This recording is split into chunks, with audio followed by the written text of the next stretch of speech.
When we remodeled our bathroom, we hadn't planned to gut it and replace the plumbing, but our contractor suggested that we look behind the walls. Good thing we did.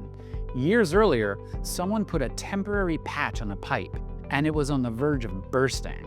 If it had, all of our money would have gone down the drain. Anyway, the initial scope of our project did change, but it prevented an entire remodel from being a failure. Have you ever wondered, why is there so much janky software out there? One reason is that decision makers were too afraid of so-called scope creep. When a simple software project begins, the initial requirements are often based on limited information.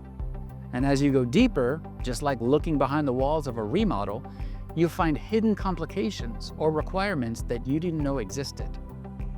Here's the thing.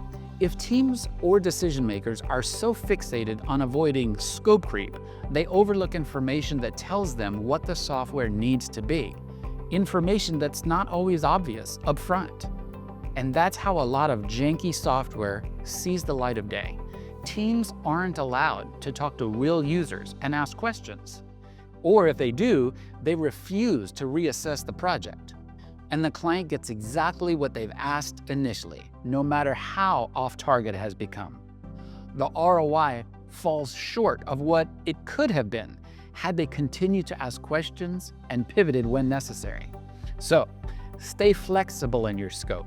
Don't be afraid to adjust it when you realize something important requires attention. Focus on the goal, not the scope. Like finding hidden leaks behind walls, discovering overlooked needs in your project should prompt a reassessment. This ensures your final product delivers real, long-term value instead of meeting an initial, limited set of requirements. And this is just one more way to de-jankify your software.